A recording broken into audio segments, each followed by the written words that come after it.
नमस्कार प्यारे दोस्तों, मैं पिंटू शर्मा परिवर्तन क्लासेस मगहर कबीर की धरती में आपका स्वागत करता हूं। आज की क्लास हम पढ़ने वाले हैं जियोग्राफी का बड़ा ही फेमस टॉपिक है मिट्टी को लेकर। और यहाँ हम देखेंगे कि किस तरह के प्रश्न एग्जाम में बनते हैं।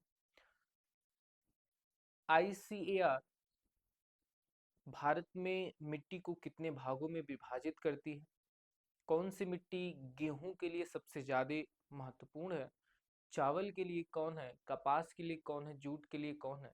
इस तरह की कई सारी मिट्टियां हैं जो अलग अलग खाद्यान्न चीजों के लिए सबसे महत्वपूर्ण भूमिका निभाती हैं। उन सारी चीजों को हम देखते हैं और आज की क्लास चलिए शुरू करते हैं। और ये रहा आज का टॉपिक।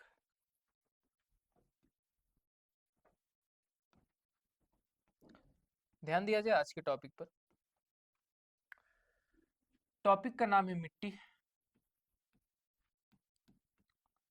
और सबसे पहली बात, मिट्टी के अध्ययन को क्या कहा जाता है, जिसमें हम मिट्टी के कई सारे, जैसे उसमें कौन सी मिट्टी है, किसकी कमी है, उसमें कौन से मिलाने पदार्थ को मिलाने पर मिट्टी सबसे ज्यादा अच्छी हो जाएगी।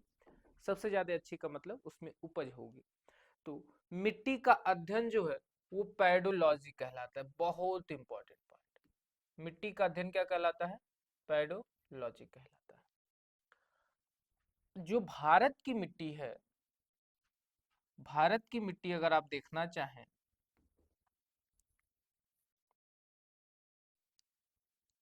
ये भारत की मिट्टी, तो भारत की मिट्टियों में मुख्यतः 3 तत्व की कमी पाई जाती है।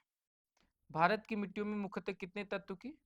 तो याद रखेंगे 3 तत्व की कमी पाई जाती है। वो 3 तत्व कौन कौन से हैं जिनकी कमी पाई जाती है? तो ध्यान दें कि कौन से 3 तत्व हैं जिनकी कमी पाई जाती है। पहला, नाइट्रोजन की कमी पाई जाती है। दूसरा, फास्फोरस की कमी पाई जाती है। और तीसरा, कार्बनिक पदार्थ ह्यूमस यानी जीवाश्म, यानी जीवाश्म। तो किस किस की कमी पाई जाती है? तीन, भारतीय मिट्टियों में 3 तत्वों की कमी पाई जाती है। एक नाइट्रोजन, फास्फोरस और कार्बनिक पदार्थों की कमी पाई जाती है। इतना आप याद रखें। एक संस्था है भारत में, ICAR। ये जो संस्था है इसका पूरा नाम क्या होता है? पूरा नाम है Indian counselling of agriculture and research.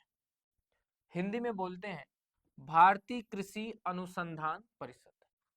यही संस्था भारत के मिट्टियों को अलग अलग श्रेणियों में बांटती है कि कौन सी श्रेणी में कौन सी मिट्टी है। एक बार देखिए कौन सी श्रेणी में कौन सी मिट्टी है।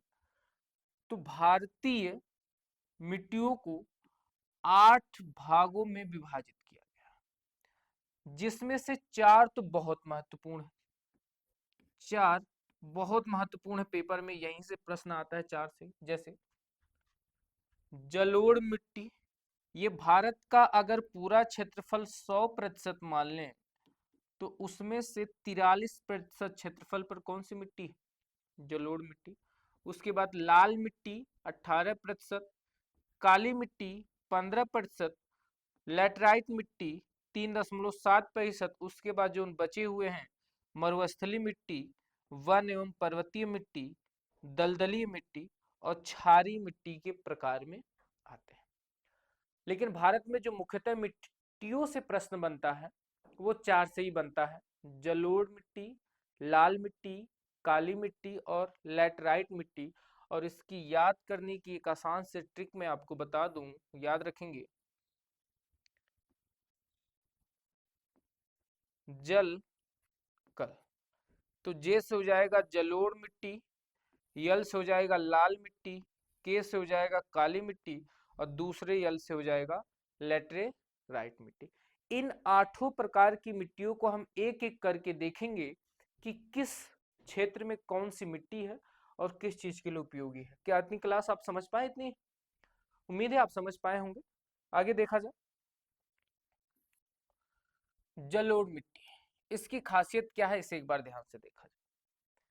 इसकी खासियत है कि भारत में सर्वाधिक पाई जाती है। भारत में सर्वाधिक पाई जाती है। जो जलोढ़ मिट्टी है बहुत इंपॉर्टेंट है और पेपर में पूछा गया कितने प्रतिशत है, 43%। और भारत में सबसे ज्यादा कौन सी मिट्टी पाई जाती है, तो जलोढ़ मिट्टी पाई जाती है। इसके कुछ उपनाम भी हैं। एक नाम है कछारी मिट्टी और दूसरा नाम है काप मिट्टी। एक नाम कछारी मिट्टी, दूसरा नाम काप मिट्टी।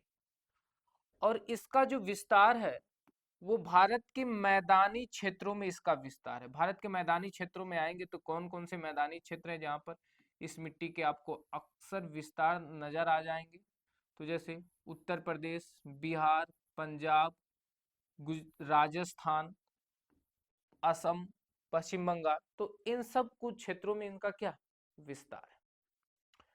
दूसरा, जो जलोढ़ मिट्टी है इसका जो निर्माण हुआ है ये नदियों द्वारा लाए गए अवसाद के जमाव के कारण होता है। और सबसे ज्यादा उपजाऊ जो मिट्टी होती है वो जलोढ़ मिट्टी ही होती है।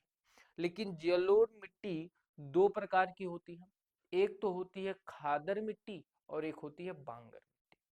ध्यान से, जलोढ़ मिट्टी कितने प्रकार की, तो दो प्रकार की।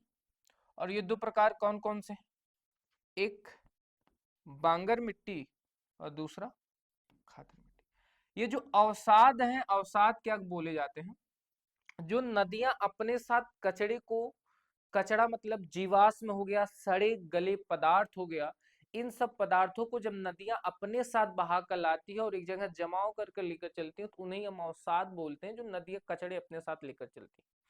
कभी कभी आप अगर ध्यान दें तो नदियों के किनारे जहां पर खेती होती होगी, अक्सर जून जुलाई के महीने में वहां पर खेती नहीं हो पाती होगी क्योंकि नदियों का जलस्तर बढ़ जाता है। जैसे ही जलस्तर नदियों में बढ़ता है तो नदियां अपने कटान के साथ कुछ सड़े गले पदार्थों को, जैसे पेड़ पौधों को साथ में लेकर आती है, कुछ जानवर डूब के उनकी डेथ हो जाती है तो उन्हें अपने साथ बहाव कर लेकर आते हैं, कई सारे जीवाश्म चीजों को अपने साथ बहा कर लाती हैं और वो तलहटी पर जमाव की पतली परत बिछाती हुई बहती रहती है।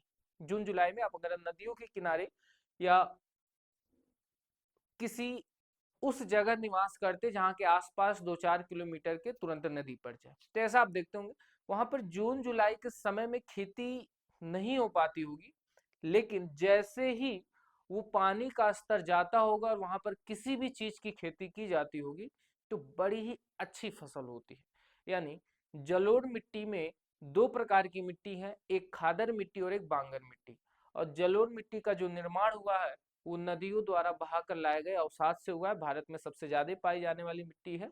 अब देखते हैं बांगर मिट्टी किसे बोलते हैं। बांगर मिट्टी, तो बांगर मिट्टी जो है पुरानी जलोढ़ मिट्टी है। पुरानी जलोढ़ मिट्टी, इसे कैसे समझेंगे कि ये पुरानी जलोढ़ मिट्टी है, ध्यान से देखा जाए।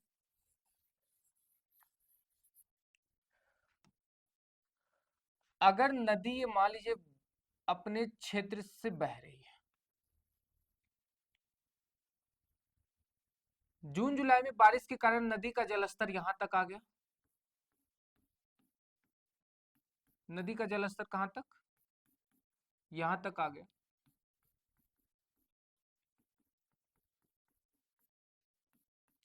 और जलस्तर आने के बाद नदी का जो सारे पदार्थ होंगे वो क्या यहाँ इस स्तर तक आएंगे या नहीं आएंगे, आप यस या नो में जवाब दीजिए। यहाँ तक स्तर आएंगे या नहीं, बिल्कुल आएंगे, जी सर आएंगे। और यहाँ तक स्तर आएंगे तो यहाँ के क्षेत्र में जो मिट्टी है वो मिट्टी नई होगी या पुरानी होगी, तो सर नई होगी क्योंकि उसके ऊपर कई सारे पदार्थ आएंगे, अवसाद आकर जमा होंगे तो मिट्टी नहीं होगी। लेकिन यहाँ पर पानी आने से पहले किसी साल इस नदी का जो जलस्तर है वो यहाँ तक आया होगा।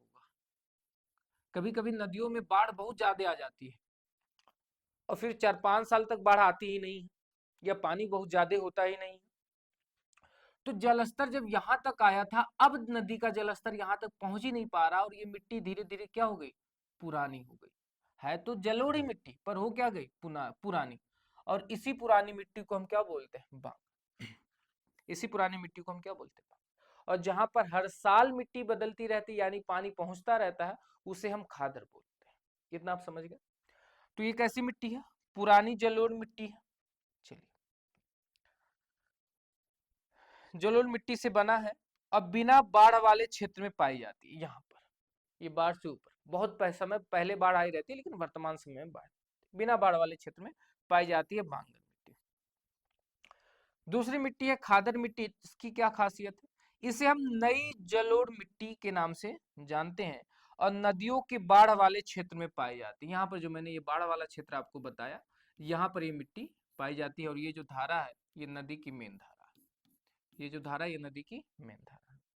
अब आते हैं, इस जलोढ़ मिट्टी का मैदानी क्षेत्र कौन कौन सा, यानी किस किस क्षेत्र में जलोढ़ मिट्टी पाई जाती है?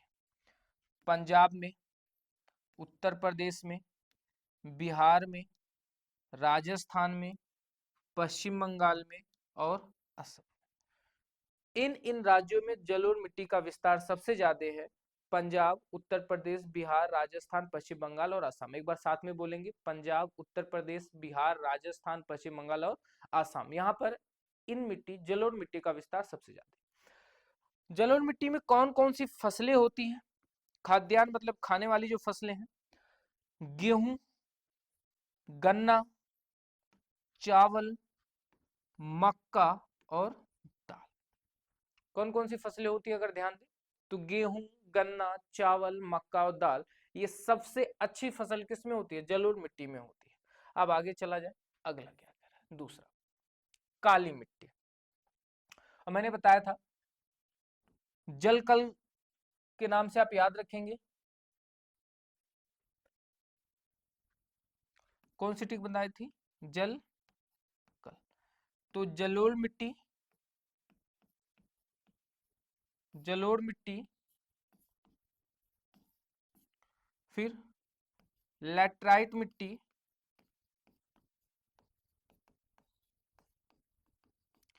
काली मिट्टी,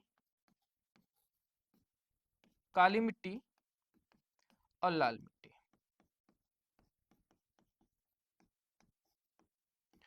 अब आते हैं काली मिट्टी के बारे में पढ़ते हैं। जलोढ़ मिट्टी हम पढ़ चुके हैं। काली मिट्टी पूरे क्षेत्रफल का कितना प्रतिशत भाग है? 15%।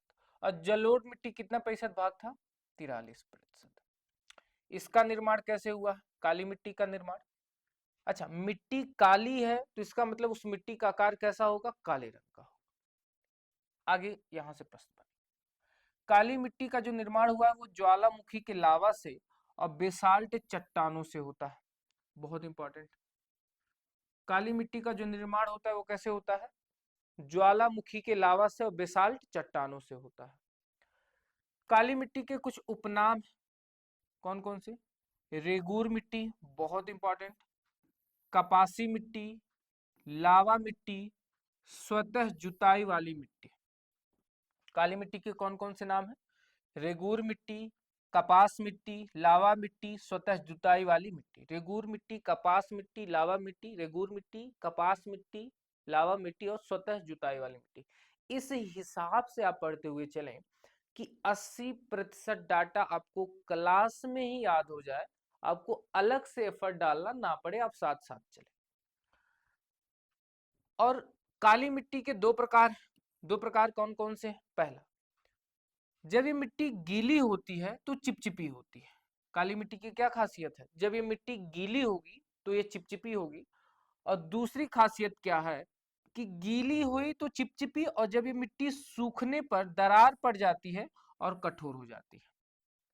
गीली होगी तो कैसी होगी? चिपचिपी होगी, और सूखी होगी तो कैसी होगी? कठोर होगी। और इससे पहले हमने एक मिट्टी पढ़े जो है जलोढ़ मिट्टी, और जलोढ़ मिट्टी दो प्रकार की थी, एक थी खादर मिट्टी और एक थी बांगर मिट्टी। खादर मिट्टी के बारे में हमने क्या पढ़ा? ये पुरानी मिट्टी है, और जो बांगर मिट्टी है वो नई जलोढ़ मिट्टी है। उसी हिसाब से काली मिट्टी दो प्रकार की है, एक तो गीली होने पर चिपचिपी होगी और सूखने पर दरार पड़ेगी और कठोर हो जाएगी। इसकी एक खासियत क्या है?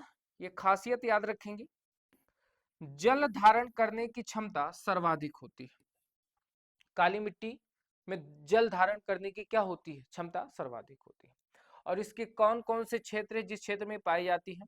तो महाराष्ट्र में, गुजरात में, मध्य प्रदेश में, आंध्र प्रदेश में और तमिलनाडु में। लोकेशन अगर आप देखना चाहें कि कौन सा राज्य कहां पर है, तो लोकेशन चलिए देख लीजिए, कौन सा राज्य कहां पर है।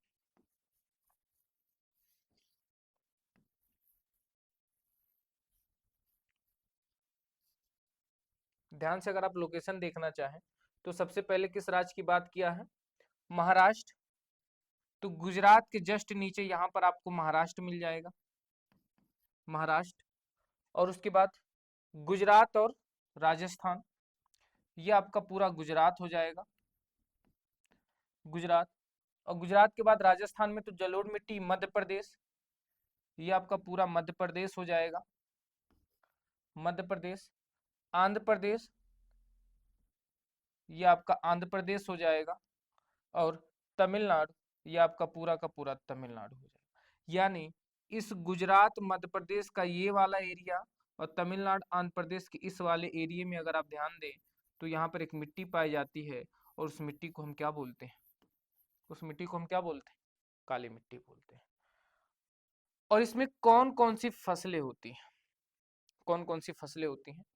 तो कपास के लिए सर्वाधिक उपयुक्त फसल है, और इसके साथ साथ तंबाकू भी हो जाता है, चना भी, सूरजमुखी का फूल होता है, दालें होते हैं, मोटे अनाज हो जाते हैं। लेकिन जो काली मिट्टी होती है ये सबसे ज्यादा किसके लिए अच्छी मानी जाती है? तो याद रखेंगे, ये सबसे ज्यादा जो अच्छी मानी जाती है ये कपास के लिए मानी जाती है। आगे चला जाए, इतना आप समझ पाए होंगे। तो आगे चलते हैं, फिर आगे की देखा जाए। तीसरी मिट्टी है लाल मिट्टी। तीसरी कौन सी मिट्टी है? लाल मिट्टी। और लाल मिट्टी की क्या खासियत है? ये पूरे भारत के क्षेत्रफल का 18% क्षेत्रफल पर लाल मिट्टी पाई जाती है। 18% क्षेत्रफल पर कौन सी मिट्टी पाई जाती है? लाल मिट्टी।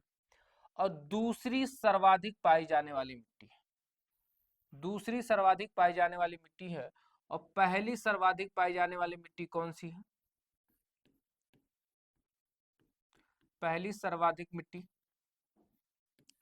पहली सर्वाधिक मिट्टी कौन सी है जो सर्वाधिक पाई जाती है?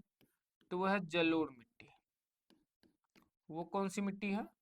जलोढ़ मिट्टी। और अभी हमने ऊपर पढ़े और 2 से 3 बार तो क्लास में हम ही बता चुके हैं। कितने प्रतिशत भाग पर? 43% भाग पर। इस हिसाब से पढ़े, क्लास में याद।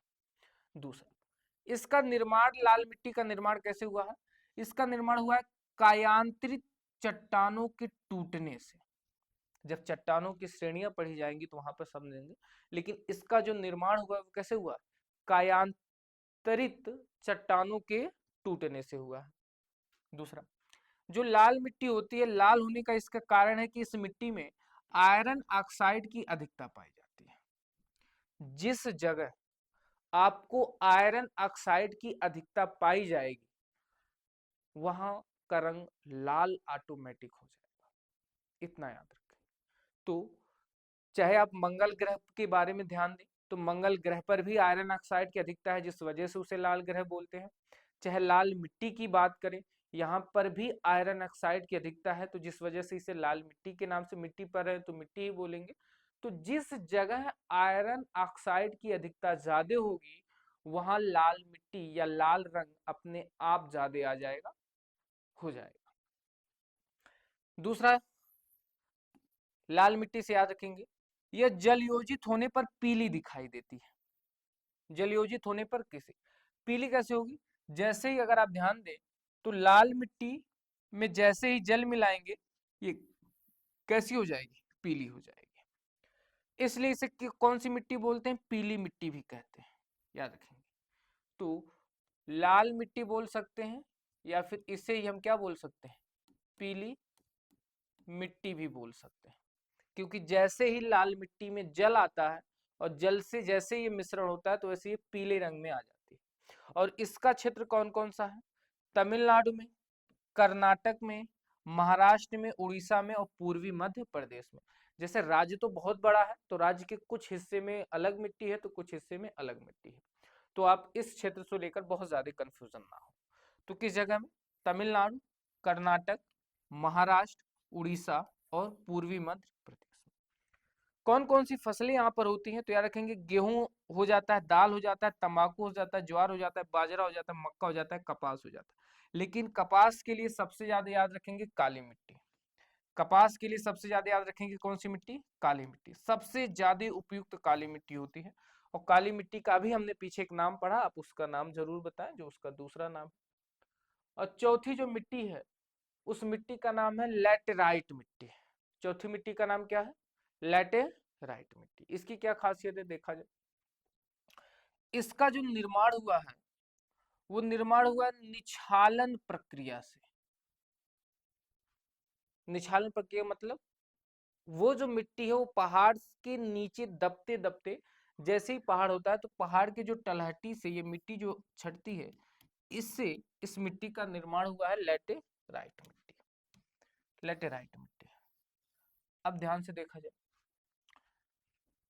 सिलिका, सिलिका के निछाले यानी नीचे चले जाने से हुआ है। इसकी स्थिति उच्च तापमान हो और ज्यादा बारिश हो, वहां लेटेराइट मिट्टी पाई जाएगी। लेटेराइट मिट्टी कहाँ पाई जाएगी? जहां उच्च तापमान और ज्यादा वर्षा हो, वहीं पर लेटेराइट मिट्टी पाई जाती है। इसका क्षेत्र कौन कौन सा है? वही पर्वत वाले ही क्षेत्र होंगे, जैसे मेघालय का पठार हो गया, उड़ीसा का तट हो गया, पश्चिमी घाट पर्वत की ढलान हो गई, तो वहां पर लेटेराइट मिट्टी सबसे ज्यादा पाई जाती है। कहाँ पर? मेघालय का पठार हो गया, उड़ीसा का तट हो गया और पश्चिमी घाट पर्वत की ढलान हो गए, वहां पर लेटेराइट मिट्टी आपकी सबसे ज्यादा पाई जाती है। इस मिट्टी का प्रयोग किस में किया जाता है? ईंट बनाने में। इस मिट्टी का प्रयोग किस में होता है? ईंट बनाने में। और ये जो लेटराइट मिट्टी है लाल रंग की है। किसकी है? लाल रंग की। और मैंने आपसे कहा लाल रंग कहाँ पे? जहां पर भी आयरन ऑक्साइड की अधिकता होगी वो लाल रंग। तो आयरन ऑक्साइड और एल्युमिनियम के कारण ये लाल रंग की होती है। और यहाँ पर जो फसल है सबसे ज्यादा याद रखेंगे कॉफी। कॉफी फसल किस में होती है? लेटराइट मिट्टी में। और कपास किस में होता है? तो काली मिट्टी में। कपास, रबर और मसाले। चलिए आगे चलते हैं। शुष्क एवं मरुस्थलीय मिट्टी। शुष्क एवं मरुस्थलीय मिट्टी, इसके बारे में ध्यान से देखा जाए। यह मिट्टी कम वर्षा वाले स्थानों पर पाई जाती है। शुष्क मिट्टी जो है कम वर्षा वाले स्थानों पर, जहां पर कम बारिश होगी वहां पर कौन सी मिट्टी पाई जाती है? शुष्क और मरुस्थलीय मिट्टी पाई जाती है। और 50 सेंटीमीटर होगा, ये 500 सेंटीमीटर नहीं होगा, ध्यान देंगे। 50 सेंटीमीटर, 500 सेंटीमीटर नहीं।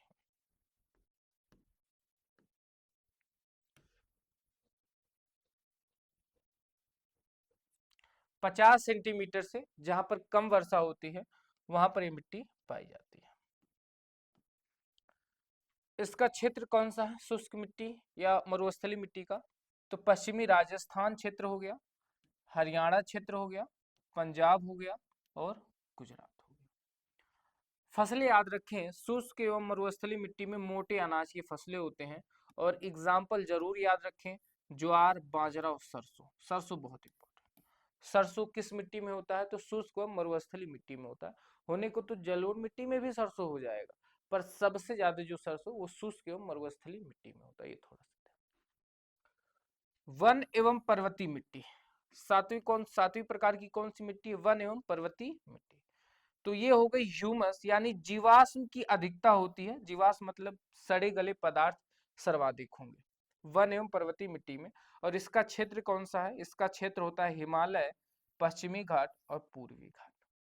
हिमालय, पश्चिमी घाट और पूर्वी घाट में वन एवं पर्वतीय मिट्टी।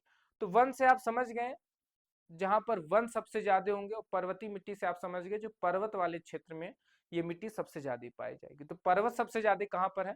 एक हिमालय में, एक पश्चिमी घाट में और एक कहां पर? पूर्वी घाट में। कौन कौन सी फसलें हैं यहाँ पर, ये भी जरूर ध्यान देंगे। फसलें तो चाय, मसाले, कहवा, फल, सूखे फल जिसे मेवे के नाम से जानते हैं, वो सारे यहाँ पर जरूर होते हैं। तो आप ध्यान देते होंगे हिमालय में और पूर्वी घाट में सूखे फल यानी जैसे अखरोट हो गया, खजूर हो गया, ये सारे फल आप ज्यादातर देखते होंगे। आगे चला जाए, आगे देखा जाए कणों के आधार पर मिट्टी के प्रकार। यानी कुछ कण होते हैं, उन कणों के आधार पर कभी कभी पेपर में पूछ लिया जाता है मिट्टी के कौन कौन से प्रकार होते हैं। तो केवल आप इतना याद रखें कि कणों के आधार पर जो मिट्टी के प्रकार होते हैं वो 3 प्रकार के होते हैं। कितने प्रकार के? 3 प्रकार के। 3 प्रकार कौन कौन से हैं? एक बालू, एक सिल्ट और एक चिकनी मिट्टी। बालू, सिल्ट और चिकनी मिट्टी। यहीं से एक बड़ा ही शानदार प्रश्न पूछा जाएगा, उस प्रश्न का जवाब थोड़ा सा सोच कर देंगे। चिकनी मिट्टी अगर आप ध्यान से देखें तो छोटे छोटे कण पाए जाते हैं। ये देखिए, ये चिकनी मिट्टी आपकी हो गई, चिकनी मिट्टी। और अगर आप ध्यान दें तो बहुत छोटे छोटे कण पाए जाते हैं। उसके बाद ऊपर आते हैं सिल्ट मिट्टी। सिल्ट मिट्टी में अगर आप कण देखें तो चिकनी मिट्टी से थोड़े से बड़े टाइप के हैं, तो सिल्ट मिट्टी में छोटे बड़े कण दोनों कण पाए जाते हैं, यानी छोटे भी कण पाए जाएंगे और बड़े भी कण पाए जाएंगे। अब आते हैं उसके बाद बालू मिट्टी पर। कौन सी मिट्टी पर? बालू मिट्टी पर। इसमें बड़े बड़े कण पाए जाएंगे। अगर बात करें इन तीनों मिट्टियों में सबसे ज्यादा जल धारण करने की क्षमता किसमें है? आप जवाब दीजिए। सबसे ज्यादा जल धारण करने की क्षमता किसमें है? जल धारण करने की क्षमता, तो सबसे ज्यादा जल धारण करने की क्षमता किसमें है? क्या आप जवाब दे पाएंगे? जरूर जवाब दीजिए। तो जल धारण करने की क्षमता सबसे ज्यादा किसमें है? तो जिसके कण सबसे कम होंगे वहां पर जल सबसे ज्यादा होगा, तो चिकनी मिट्टी। कौन सी मिट्टी होगा? तो याद रखेंगे चिकनी मिट्टी, चिकनी मिट्टी। अब आगे आया जाए, आगे देखा जाए। नोट, इस पॉइंट को याद रखेंगे आप। दोमट मिट्टी अत्यधिक उपजाऊ मिट्टी है, पूछा जाता है पेपर में। दोमट मिट्टी कैसी मिट्टी है? ये अत्यधिक उपजाऊ मिट्टी है, और ये मिट्टी जो है वो 3 मिट्टियों से मिलकर बनी है। बालू इसमें 40% है, और सिल्ट मिट्टी इसमें 40% है, टोटल 80 हो गया। और जो चिकनी मिट्टी है वो कितना है? वो 20% है। जो चिकनी मिट्टी है वो कितना है? 20% है। तो आज की क्लास यहीं तक रखते हैं। और ये मिट्टी की क्लास आपको कैसी लगी, एक बार प्यारा सा कमेंट जरूर कीजिएगा। अगर आप परिवर्तन क्लासेस पे नए हैं तो क्लास को सब्सक्राइब भी जरूर कीजिएगा। मिलते हैं नेक्स्ट वीडियो में, तब तक के लिए बहुत बहुत धन्यवाद।